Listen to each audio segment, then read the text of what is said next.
বাংলাদেশি বা ভারতীয় বিশাল এক ষড়যন্ত্রের পথকে অতিক্রম করে আমরা মদিনা ইসলামী বিশ্ববিদ্যালয়ের সাথে মুআদালা করতে সক্ষম হয়েছি, আলহামদুলিল্লাহ।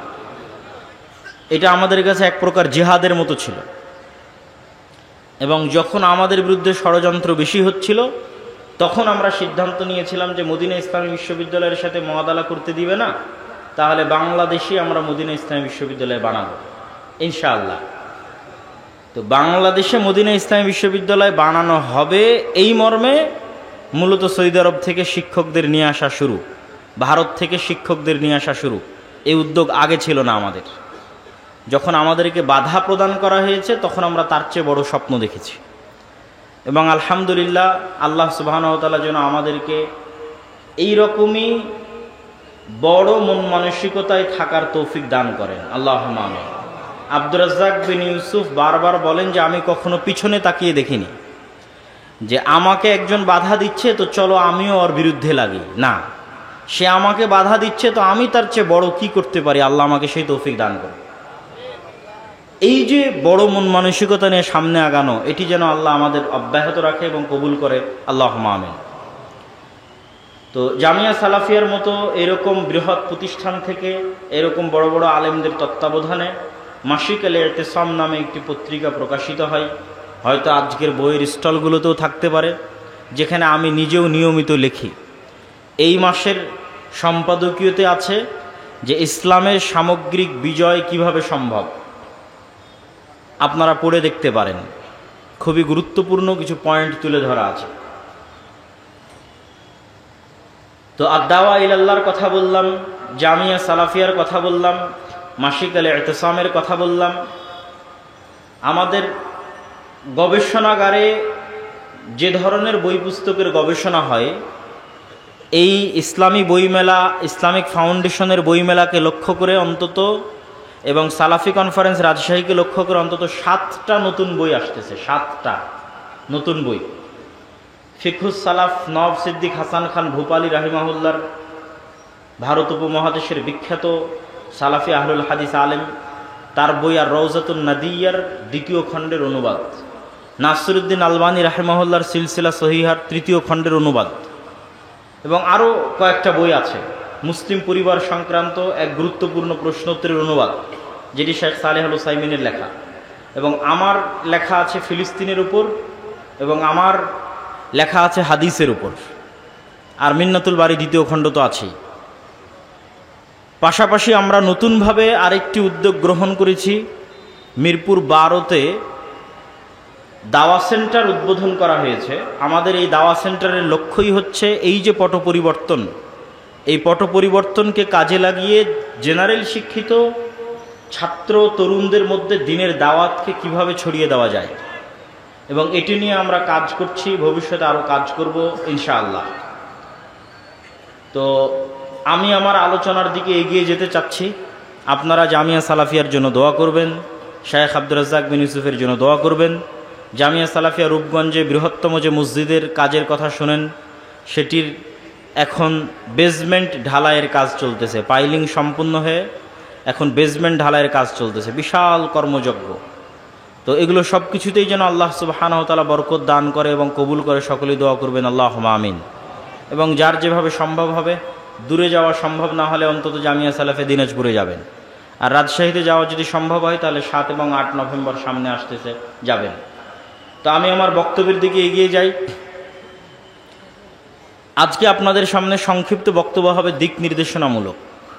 এই যে পট পরিবর্তন, এই পট পরিবর্তনে আমার এবং আপনার করণীয় কী, আমার এবং আপনার ভূমিকা কী, অতি আবেগী না হয়ে বিবেক দিয়ে চিন্তা করে পদক্ষেপ গ্রহণ করতে হবে।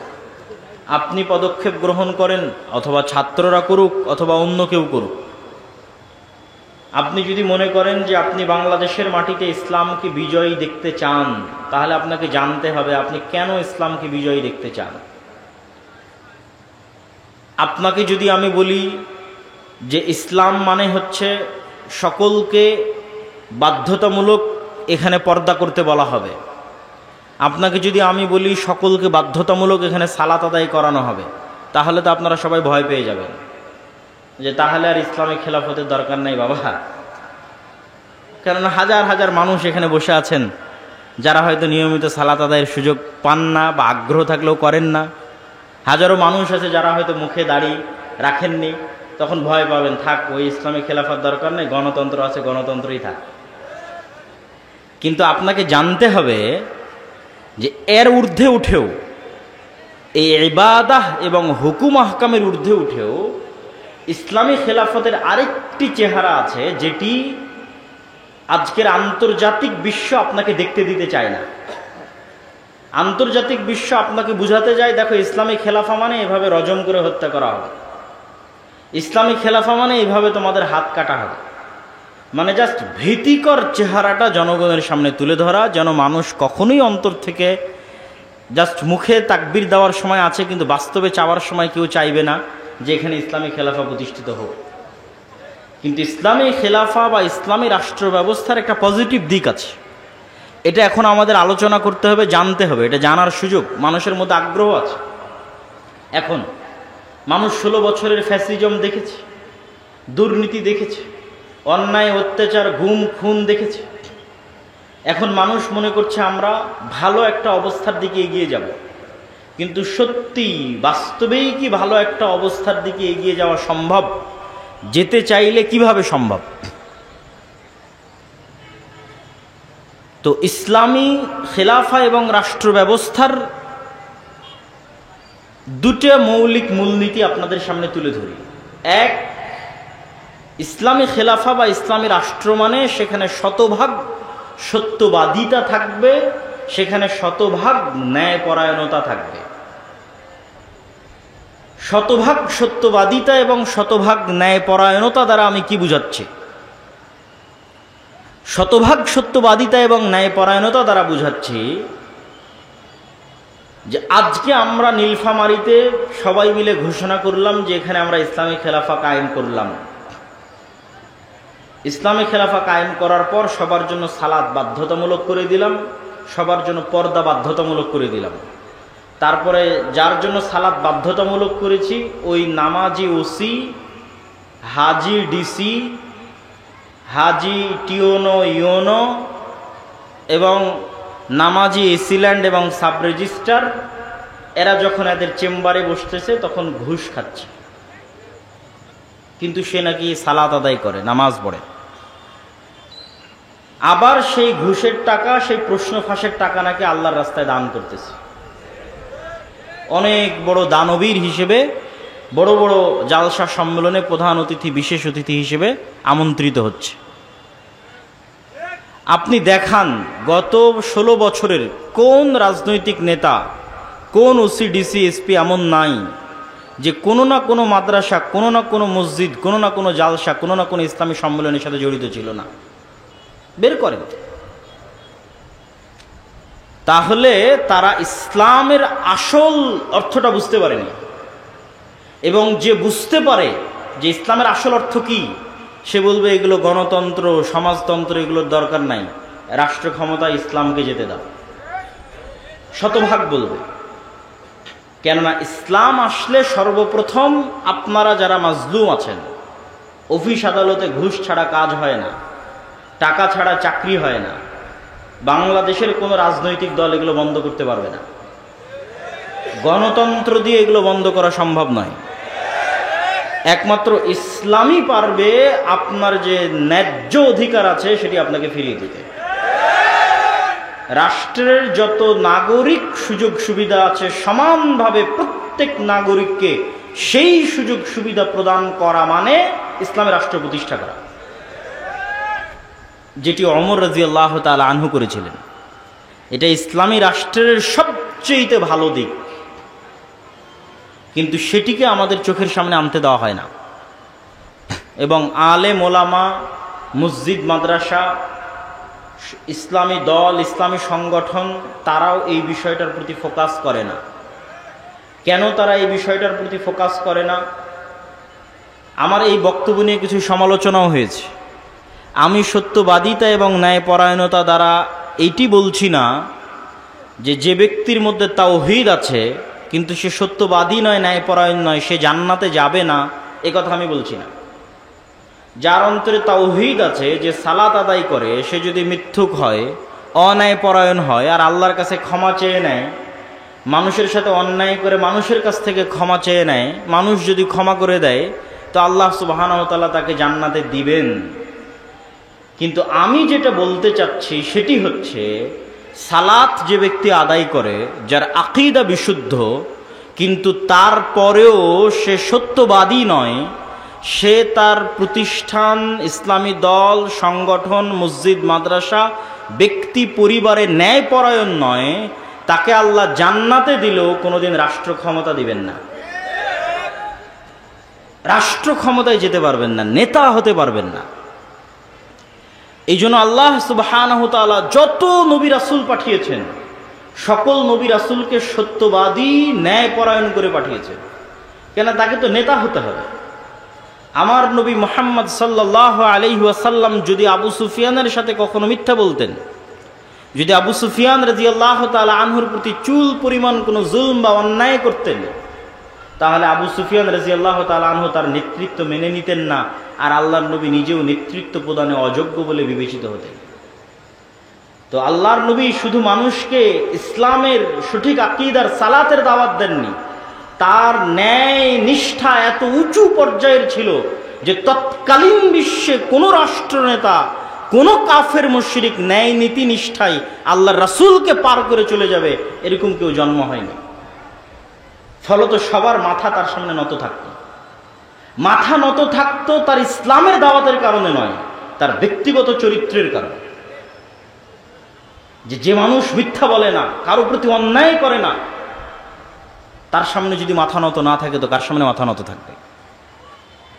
আর আল্লাহ সুবহানাহু ওয়া তাআলা যে পুরো পৃথিবী পরিচালনা করছেন, আল্লাহ কি বলেছেন?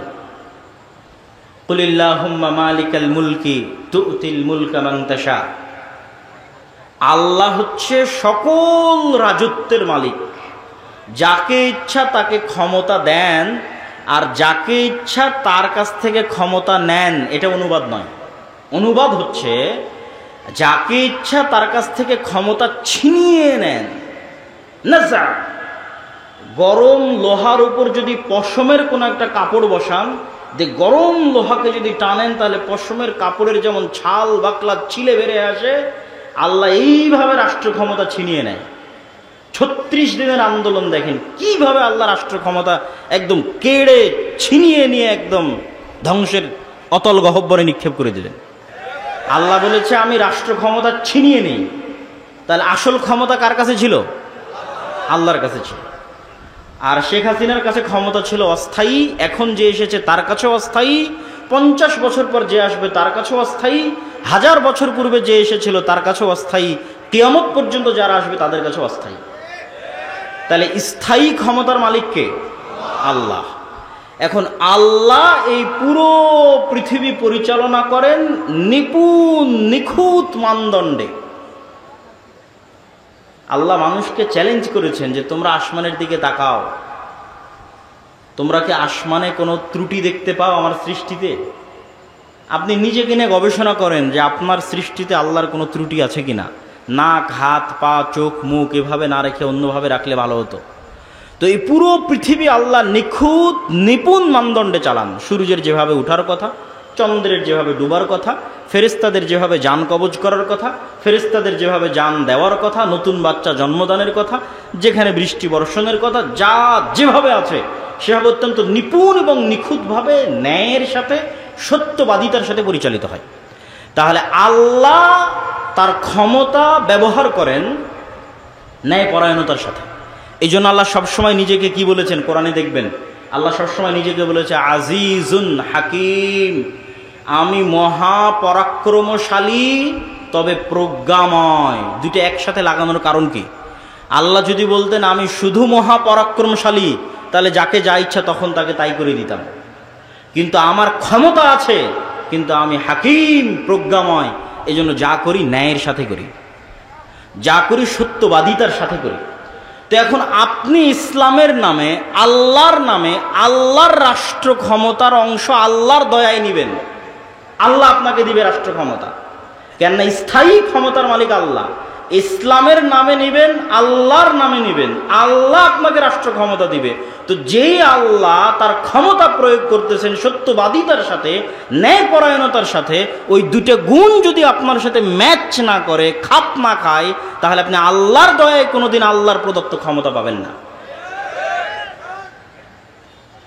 এই জন্য আপনি যত মসজিদে যান, মাদ্রাসায় যান, ইসলামী দলে যান, ইসলামী সংগঠনে যান, যত বিভেদ আছে, যত গন্ডগোল আছে, হানাফি কি, আহলে হাদিস কি, যত মত পার্থক্য আছে, এই মত পার্থক্যগুলোর মূলে মাসালা মাসাইল এবং আকীদার যতটা না ভূমিকা আছে। ধরেন দেওবন্দীদের সবার আকীদা এক, তারপরেও শত শত দলে বিভক্ত হয়ে আছে, এক মাদ্রাসা ভেঙে আর এক মাদ্রাসা তৈরি হয়েছে। আহলে হাদিসদের সবার আকীদা এক, তারপরে এক মাদ্রাসা ভেঙে আর এক মাদ্রাসা হয়েছে, এক দল ভেঙে আর এক দল হয়েছে। এই যে আকীদা এবং মাসালা এক হওয়ার পরও যে বিভেদগুলো, এই বিভেদগুলোর মধ্যে ঢুকেন, এই প্রত্যেকটা বিভেদের মধ্যে কারণ আপনি আকীদা মাসালা পাবেন না, কারণ হচ্ছে অন্যায়পরায়ণতা এবং মিথ্যা। হয় যিনি দলের নেতা আমির তিনি অন্যায়পরায়ণ অথবা মিথ্যার আশ্রয় নিয়েছেন, অথবা যারা কর্মী মামুর তার অধীনস্থ তারা অন্যায়পরায়ণ মিথ্যার আশ্রয় নিয়েছে, মানুষের হক যথাযোগ্যভাবে বুঝিয়ে দিতে পারেনি, দায়িত্ব পালনে ন্যায় পরায়ণতা রক্ষা করতে পারেনি। তাহলে আমরা আমাদের এই ছোট ছোট প্রতিষ্ঠানে, ছোট ছোট গণ্ডির মধ্যে আমি ন্যায়ভাবে শাসন করতে পারছি না, সত্যবাদিতার সাথে শাসন করতে পারছি না, তাহলে আল্লাহ কিভাবে আমাকে বিশাল রাষ্ট্রের দায়িত্ব দিবেন? এটা অসম্ভব। এই জন্য আলহামদুলিল্লাহ, মাশাআল্লাহ, আপনাদের মধ্যে সঠিক আকীদা আছে, আমল আছে, কিন্তু মুসলমানেরা যদি চায় যে তাদের রাষ্ট্র ক্ষমতা প্রয়োজন, তাহলে তাদেরকে এই দুইটা জিনিসের প্রতি ফোকাস করতে হবে। আপনি ন্যায়পরায়ণতাকে কখনোই এত হালকাভাবে নিয়েন না, কখনোই না। আপনি মনে করছেন না আমি তো ন্যায়পরায়ণ, আপনি আপনার স্ত্রীর সাথে ন্যায়পরায়ণ কিনা এই বিচারে কিয়ামতের মাঠে ফেসে যাবেন। বাদ দিলাম রাষ্ট্রের কথা, দোকানপাটের কথা, আপনার স্ত্রীর ন্যায্য পাওনা আপনি বুঝিয়ে দিয়েছেন কিনা সঠিকভাবে, এই বিচারে কিয়ামতের মাঠে ফেসে যাবেন। আপনি জানেন বড় বড় আলেম ওলামারা বিবাহ অনেকেই করেননি, কেন করেনি? এই ভয়ে করেনি যে তার স্ত্রীর হক, ন্যায্য হক সে বুঝিয়ে দিতে পারবে কিনা। মানুষের হক খুবই কঠিন, ন্যায়পরায়ণতা প্রতিষ্ঠা করা খুবই কঠিন জিনিস। আপনি মনে করেছেন আমি হয়তো সালাত সিয়াম সব কিছু সঠিক আকীদাতে জান্নাতে চলে গেলাম, কিন্তু বাপের সম্পত্তি বন্টন করার সময় বোনকে ন্যায়পরায়ণতার সাথে বন্টন করে দেন। মানে যেই জায়গায় দামি জমি সেখানে আপনি ভাগ নিয়েছেন, বোনকে দেননি। যেটা দূরে কম দামি আবাদ হয় না সেখানে বোনকে দিয়েছেন। তাহলে এই জমি বন্টনে কি আপনি ন্যায়পরায়ণতা করেছেন? করেননি। তাহলে আপনার মতো দুর্নীতিবাজ চোরকে আল্লাহ রাষ্ট্র ক্ষমতা দিবে আল্লাহর দয়ায়? অসম্ভব। আল্লাহর দয়ায় রাষ্ট্র ক্ষমতা পাবেন না, জোর করে মারামারি করে রাষ্ট্র ক্ষমতা সেটা ভিন্ন জিনিস। আমরা আলোচনা করছি ইসলাম রাষ্ট্র ক্ষমতায় যাবে কার দয়ায়? আল্লাহর দয়ায়। তো আল্লাহর দয়ায় ইসলাম যদি রাষ্ট্র ক্ষমতা যায়, তো মুসলমানদেরকে কি হতে হবে? মুখে বলতে হবে সত্য, কাজে হতে হবে ন্যায়পরায়ণ। পরিবারে, সমাজে, প্রতিষ্ঠানে, রাষ্ট্রে। এমনি দেশ চেঞ্জ হয়ে যাবে। একদিনে দেশ পরিবর্তন হওয়া সম্ভব, একদিনে। যারা রাষ্ট্র ক্ষমতায় আসে এরা অল্প সময়ের জন্য আসে, আর স্থায়ী থাকে কারা? ওই যে পুলিশ হাসিনার আমলে ছিল এখনো আছে, যে আর্মি হাসিনার আমলে ছিল সে এখনো আছে, সচিবালয়ে যে সচিব ডিসি ওসি হাসিনার আমলে ছিল বদলি হতে পারে, কিন্তু ওরাই আছে। এরা হচ্ছে রিটায়ার্ড না হওয়া পর্যন্ত এরা থাকবে। তাহলে আসল ক্ষমতা কাদের হাতে? ওদের হাতে না, আসল ক্ষমতা ওদের হাতে। তাহলে এই যে ওসি ডিসি এসপি সচিব, এদের যদি ন্যূনতম মেরুদণ্ড সোজা হয় আর বলে যে আমরা অন্যায় করব না এবং সত্য বলবো, তো ক্ষমতায় যেই আসুক দেশ ভালো চলবে না মন্দ চলবে? ভালো চলবে। কিন্তু তাদের সেই শক্ত মেরুদণ্ড নাই। আমরা ওই শক্ত মেরুদণ্ডওয়ালা প্রজন্ম তৈরি করতে পারিনি। সবাই টাকার কাছে বিক্রি, অর্থের কাছে বিক্রি, অথচ তারা সবাই দাবি করে সে অনেক বড় হাজি, অনেক বড় নামাজি, অনেক বড় দানবীর, বড় বড় জালসার প্রধান অতিথি, বড় বড় জালসার বিশেষ অতিথি। এগুলো ইসলাম নয়। আপনাকে সত্যবাদী এবং ন্যায়পরায়ণ হতে হবে যদি আপনি মুসলমানদের সম্মান রক্ষা করতে চান, ইসলামের সম্মান রক্ষা করতে চান।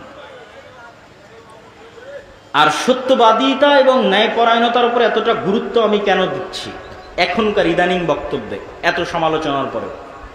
ওয়াতাম্মাত কালিমাতু রাব্বিকা সিদকাও ওয়া আদলা। আল্লাহ সুবহানাহু ওয়া তাআলা কোরআন মাজিদে বলেন, তার সকল আদেশ সমাপ্ত হয়েছে সত্যবাদিতার উপরে, ন্যায়পরায়ণতার উপরে। মানে আল্লাহ যত আদেশ মানুষকে দিয়েছে প্রত্যেকটা আদেশ সত্য, প্রত্যেকটা আদেশ ন্যায়। একটা আদেশ শোনেন, আল্লাহ আদেশ দিয়েছে কি? তোমরা আল্লাহর ইবাদত করবা, শিরক করবা না। তো এবার কালেমা কি? লা ইলাহা ইল্লাল্লাহ, আল্লাহ ব্যতীত ইবাদতের যোগ্য কোনো সত্য মাবুদ নাই। মানে আল্লাহ ব্যতীত যে মাবুদগুলোর ইবাদত করা হয় এদের মধ্যে দুইটা গুণ আছে, এক ওরা মিথ্যা, আর দুই ওরা ইবাদতের অযোগ্য। তো যেটা ইবাদতের অযোগ্য ওটাই অন্যায়পরায়ণতা, ওটাই জুলম, আর ওটাই মিথ্যা। আর সত্য কোনটা? একমাত্র সত্যকে আল্লাহ। আর একমাত্র ইবাদতের যোগ্য ন্যায় কোনটা? আল্লাহর ইবাদত করা। এবং এটা হাদিসেও আছে, রাসূলুল্লাহ সাল্লাল্লাহু আলাইহি ওয়াসাল্লাম বলছেন, তোমরা কি জানো আল্লাহর হক মানুষের উপরে কি, আর মানুষের হক আল্লাহর উপরে কি? তো আল্লাহর হক মানুষের উপর হচ্ছে যে মানুষ ন্যায়পরায়ণ হবে আল্লাহর সাথে, যে ইবাদত আল্লাহ ব্যতীত অন্য কারো করবে না। এটা আল্লাহর সাথে ন্যায়পরায়ণতা, এটা আল্লাহর সাথে সত্যবাদিতা। এরকম করে ধরে ধরে ইসলামের প্রত্যেকটা হুকুমের মধ্যে সত্য আছে, ন্যায় আছে।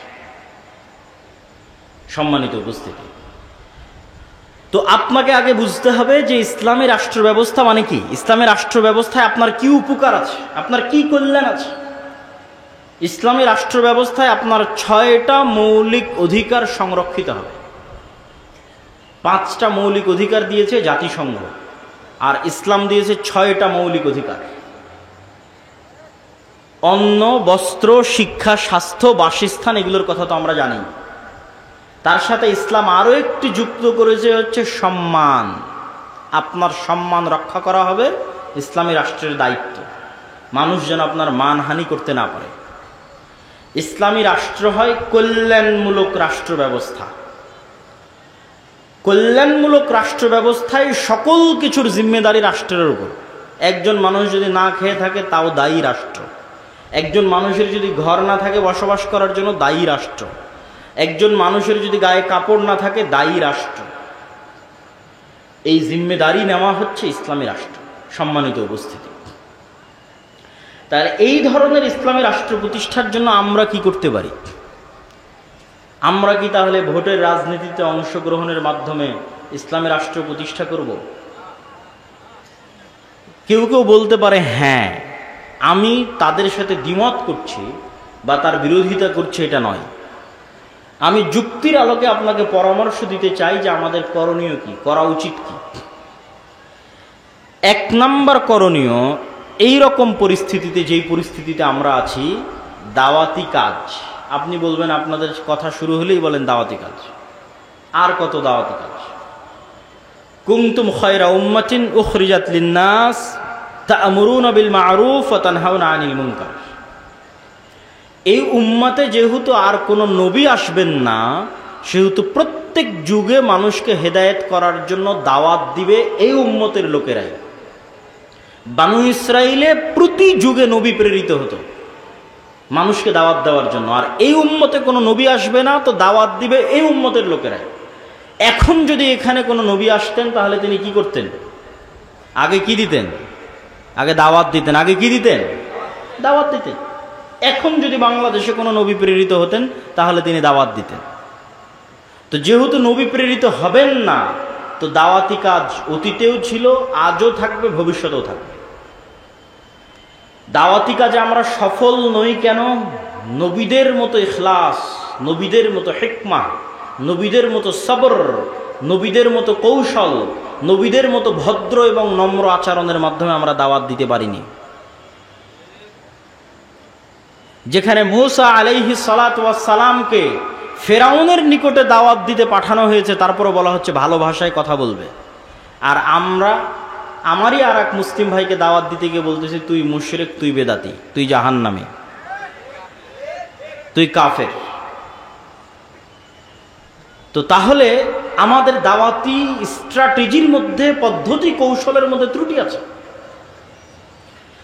আমরা যত ইসলামী দল সংগঠন বলেন, আলেম ওলামা বলেন, রাষ্ট্রের টপ লেভেলে যদি কেউ দাওয়াত নিয়ে গিয়ে থাকে তাহলে নিজের স্বার্থের জন্য নিয়ে গেছে। বেশিরভাগ আমরাও নিজের স্বার্থের জন্য নিয়ে গেছি। স্বার্থ মানে কি বুঝতে পারছেন? স্বার্থ মানে যে আমার এই কাজটা আটকে আছে, এই কাজটা একটু করে দিতে হবে ভাইজান। ওসি, ডিসি, এসপি, মন্ত্রী সবার কাছে গেছি, ভাই আমার মাদ্রাসার এটা আটকে আছে, ভাই আমার এই দলের এটা আটকে আছে, ভাই আমার পত্রিকার এই সমস্যা হয়ে আছে, একটু কাজটা করে দেন। কেউই নিঃস্বার্থভাবে শুধু ইসলামের প্রতিনিধি হিসেবে তাকে ইসলামের দাওয়াত দিতে গেছে এরকম নাই। যে আপনি প্রধান উপদেষ্টা ডক্টর ইউনূস, আপনার কাছে আজকে কিছু চাইতে আসেনি, আপনার কাছে দাওয়াত দিতে এসেছি যে এই হলো আল্লাহর দাওয়াত, এই হলো আল্লাহর নবীর দাওয়াত, এর মধ্যে আপনার কল্যাণ আছে। এরকম নিঃস্বার্থ দাওয়াত নিয়ে যাবে নাই। আর নবীগণ সব সময় রাষ্ট্রের টপ লেভেলে দাওয়াত নিয়ে গেছেন নিঃস্বার্থ। ইব্রাহিম আলাইহিসসালাতু ওয়াসসালাম তৎকালীন যুগের রাষ্ট্রপ্রধান নমরুদকে হিট করেছেন নিঃস্বার্থভাবে। নমরুদের কাছে ইব্রাহিম আলাইহিস সালামের কোনো চাওয়া পাওয়া ছিল না। মুসা আলাইহিসসালাতু ওয়াসসালাম ফেরাউনকে হিট করেছেন নিঃস্বার্থভাবে। মুহাম্মদ সাল্লাল্লাহু আলাইহি ওয়াসাল্লাম আবু জাহাল, আবু লাহাবকে হিট করেছেন, দাওয়াত দিয়েছেন নিঃস্বার্থভাবে, কোনো চাওয়া পাওয়া নাই।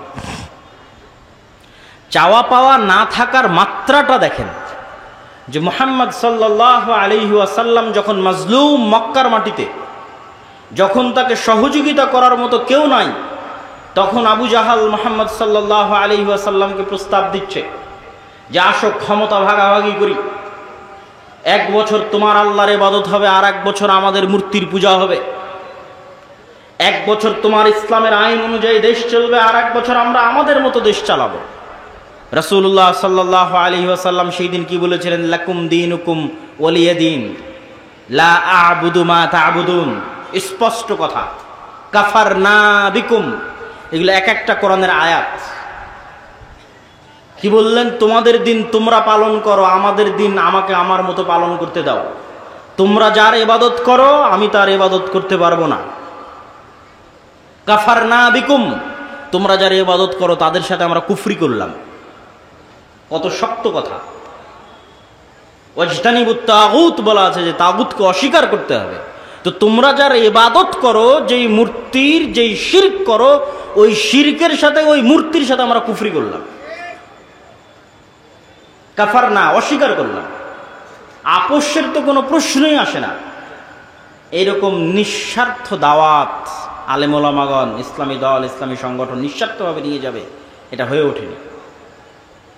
তাহলে 1 নাম্বার হচ্ছে ব্যাপক দাওয়াতি কাজ করতে হবে, কিন্তু নিঃস্বার্থভাবে, ইখলাসের সাথে, ভালো ব্যবহারের সাথে, সবরের সাথে। 900 বছর দাওয়াত দিয়েছে নূহ আলাইহিস সালাতু ওয়াস সালাম। আমরা 16 বছরই ক্লান্ত হয়ে গেছি। দাওয়াত দিতে হবে। 2 নাম্বার কাজ কি? 2 নাম্বার কাজ হচ্ছে সমাজ এবং দেশের মানুষের সাথে সম্পৃক্ত থাকতে হবে। আজকে আলেম ওলামা, মসজিদ, মাদ্রাসা, সমাজ বিচ্ছিন্ন, ডিসকানেক্টেড ফ্রম দ্য সোসাইটি। সমাজের সাথে তাদের কোনো কানেকশন নাই। আমাদের কাজ কি? আমরা ঘরে বসে বই লিখব, গবেষণা করব, ক্যামেরার সামনে একটা ভিডিও রেকর্ড করব, অনলাইনে কোর্স পরিচালনা করব, বিশ্ববিদ্যালয় মাদ্রাসায় টিচারি করব।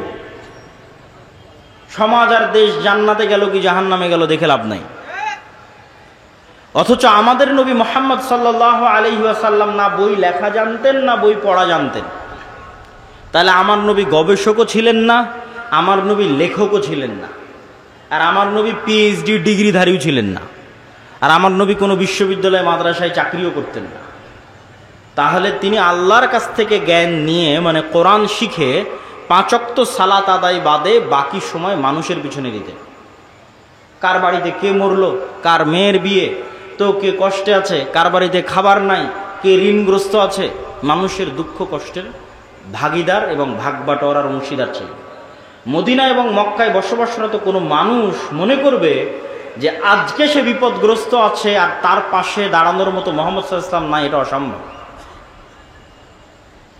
তিনি সমাজের মানুষের সাথে ফুললি কানেক্টেড ছিলেন।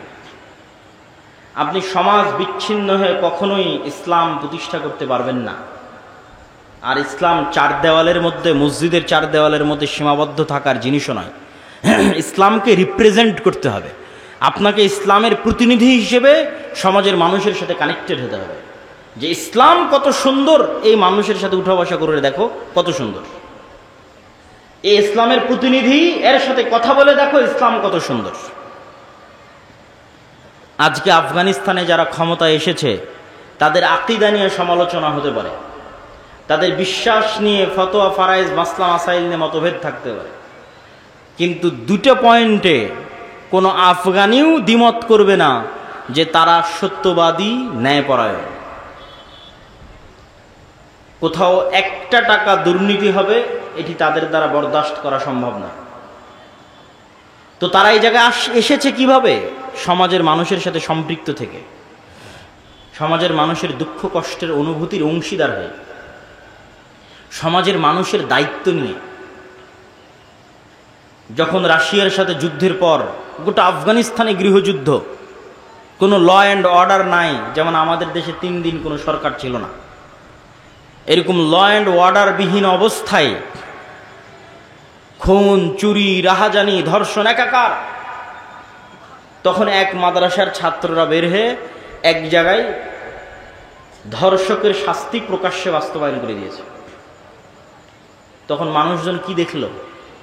যে এরা তো ন্যায়পরায়ণতা প্রতিষ্ঠা করতে যায়, এদের কাছেই তো আমাদের জানমাল নিরাপদ, আমাদের ধন সম্পদ নিরাপদ, আমাদের পরিবার পরিজন নিরাপদ। আমরা কি চাই? নিরাপত্তা চাই, শান্তি চাই। তো ওই নিরাপত্তা, ওই শান্তির গ্যারেন্টি বাংলাদেশে বসবাসরত ইসলামের যারা রিপ্রেজেন্টার, ইসলামকে যারা প্রতিনিধিত্ব করে, তারা দিতে পেরেছে কিনা? তারা তাদের ন্যায়পরায়ণতা, সত্যবাদিতা দিয়ে সেটা ফুটে তুলে ধরতে পেরেছে কিনা? অতএব আপনাদেরকে সমাজের সাথে কানেক্টেড থাকতে হবে। তাহলে 1 নাম্বার বললাম ব্যাপক দাওয়াতি কাজ করতে হবে, 2 নাম্বার বললাম সমাজের সাথে সম্পৃক্ত থাকতে হবে, 3 নাম্বার শক্তিশালী প্রতিষ্ঠান তৈরি করতে হবে।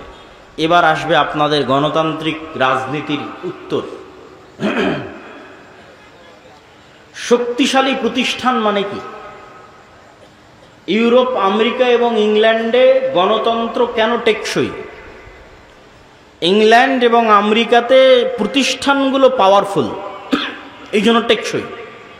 প্রতিষ্ঠান পাওয়ারফুল মানে পুলিশ বাহিনী স্বাধীন স্বতন্ত্র, বিচার বিভাগ স্বাধীন স্বতন্ত্র। ক্ষমতায় বাইডেন কি ট্রাম্প সেটা বিষয় নয়, পুলিশ তার মতো ফাংশন করে, বিচার বিভাগ তার মতো ফাংশন করে। কিন্তু আমাদের ভারত, পাকিস্তান, বাংলাদেশের প্রবণতা হচ্ছে যেই ক্ষমতায় আসে সে পুলিশ, আর্মি, বিচার বিভাগ সবগুলোকে নিজের পকেটের মধ্যে ঢুকিয়ে ফেলে। ফলত এখানে রাষ্ট্র প্রতিষ্ঠান দুর্বল হয়ে যায়, ফাংশন করে না। তো শক্তিশালী প্রতিষ্ঠান মুসলমানদের নাই। কোটি কোটি ভোটার আছে, কিন্তু এই কোটি কোটি ভোটারের প্রতিনিধিত্বকারী শক্তিশালী প্রতিষ্ঠান নাই। আপনি শক্তিশালী প্রতিষ্ঠানের, বেসরকারি শক্তিশালী প্রতিষ্ঠানের 2-1টা উদাহরণ নেন। যখন প্রধানমন্ত্রী হাসিনা বিদায় নিল, তখন অটোমেটিক ট্রানজিশন অফ পাওয়ার, পাওয়ারের হস্তান্তর, এটিই নিয়ম যে যখন রাষ্ট্র অকার্যকর তখন রাষ্ট্রে অবস্থানরত শক্তিশালী প্রতিষ্ঠানগুলোর কাছে ক্ষমতা চলে যায়। তো বাংলাদেশের সবচেয়ে শক্তিশালী প্রতিষ্ঠান হচ্ছে আর্মি। তো ফলত যখন প্রধানমন্ত্রী হাসিনা বিদায় নিয়েছে তখন অটোমেটিক ক্ষমতা চলে গেছে আর্মির কাছে।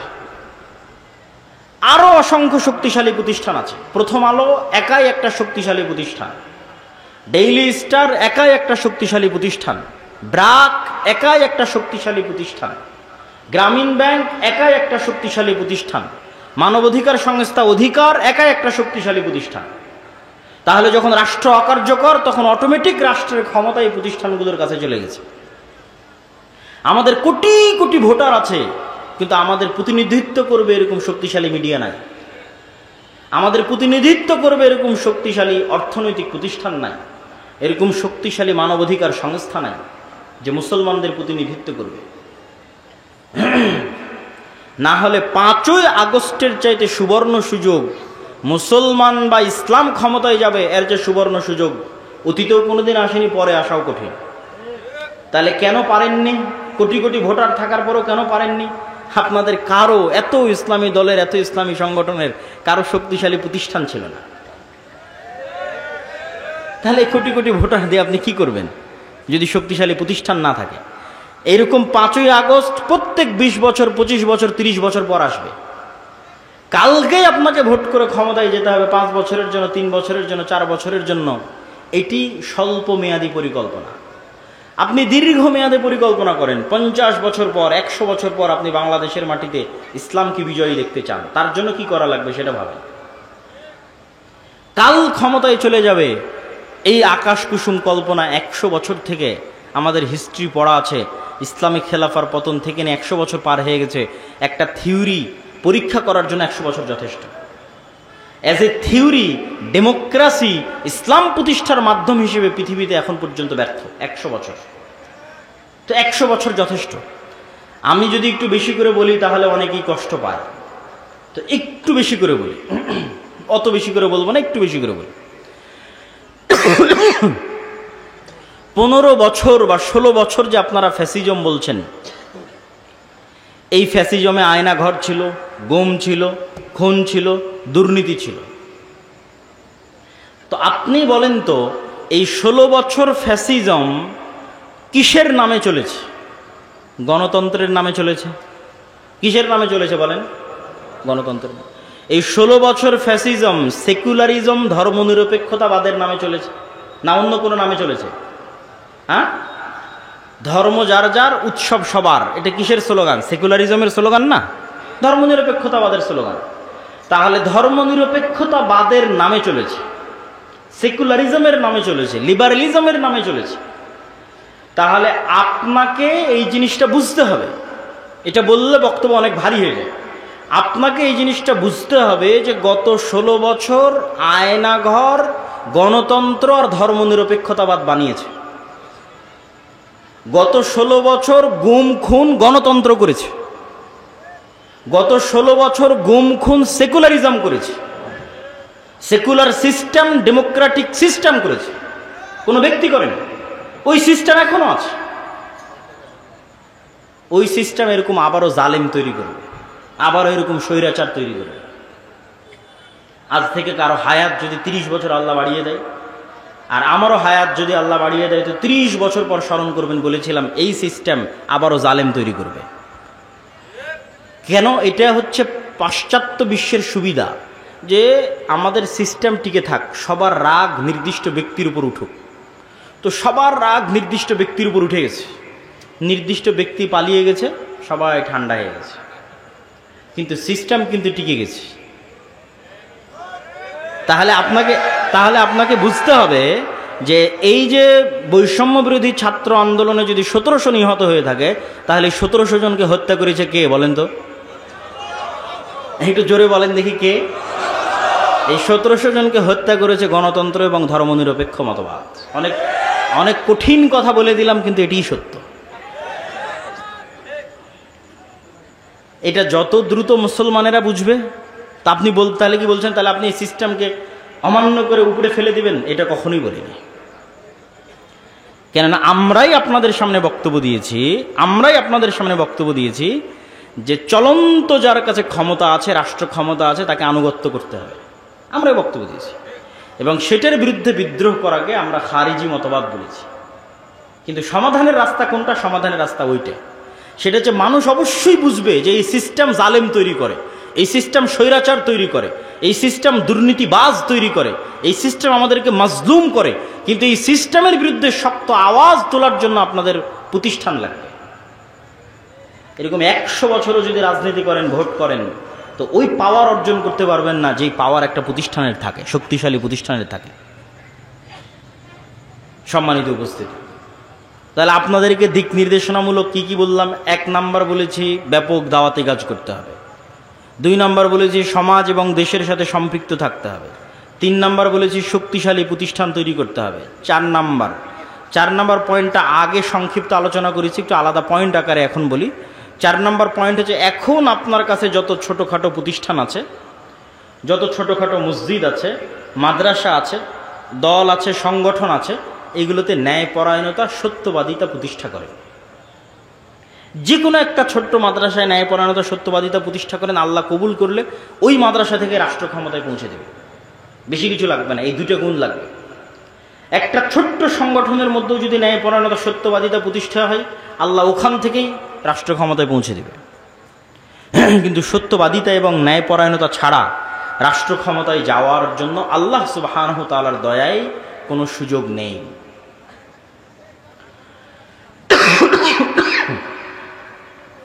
সম্মানিত উপস্থিতি, তাহলে আমরা আমাদের আলোচনার শেষের দিকে চলে আসি যে এই পরিবর্তিত পরিস্থিতিতে স্কুল, কলেজ, বিশ্ববিদ্যালয় সহ দেশব্যাপী যে দাওয়াতি কাজের পরিবেশ তৈরি হয়েছে, এই দাওয়াতি কাজের পরিবেশকে আল্লাহর পক্ষ থেকে নিয়ামত মনে করতে হবে, আল্লাহর পক্ষ থেকে দয়া মনে করতে হবে। আর এই ধরনের জালসা সম্মেলন কেন্দ্রিক দাওয়াতি কাজ থেকেও একটু বের হওয়ার চেষ্টা করতে হবে। জালসা সম্মেলন ভালো, কিন্তু জ্ঞান কেন্দ্রিক দাওয়াতি কাজ হচ্ছে টেকসই। আমার বহু বক্তব্যে আপনারা শুনেছেন, আমি বলেছি যদি জালসা করে জ্ঞান পৌঁছানো বেশি ভালো হতো, তাহলে ব্রাক শুধু জালসাই করে বেড়াতো, আর খ্রিস্টান মিশনারিরা শুধু জালসাই করতো। তারা জালসা করে না, ছোট ছোট শিক্ষা প্রতিষ্ঠান তৈরি করে, শিক্ষা প্রতিষ্ঠান তৈরি করে। জ্ঞানের যে রাস্তাগুলো, সিলেবাস কারিকুলামের যে রাস্তাগুলো, সেগুলোতে তারা অগ্রগামী, তারা সেগুলোর অন্তর্ভুক্ত হয়ে আছে। সম্মানিত উপস্থিতি, আল্লাহ সুবহানাহু ওয়া তাআলা আমাদেরকে এই যে সংক্ষিপ্ত বক্তব্য আপনাদের সামনে তুলে ধরলাম, এই সংক্ষিপ্ত বক্তব্য বুঝার এবং এই সংক্ষিপ্ত বক্তব্যের প্রতি আমল করার এবং দেশব্যাপী, পুরো পৃথিবীব্যাপী মুসলমানদের একটা বিপ্লব তৈরি করার তৌফিক দান করুক, আল্লাহুম্মা আমিন। আমি বক্তব্য লম্বা করতে চাচ্ছি না, অল্প কথায় যতটুকু তুলে ধরেছি ততটুকুর প্রতি যদি আপনারা আমল করেন, আপনারা মূল্যায়ন করেন, এতেই আল্লাহ সুবহানাহু ওয়া তাআলা বরকত দিবে। তো আমি আমার সংক্ষিপ্ত বক্তব্য এখানেই শেষ করছি। আমাদের বই পুস্তক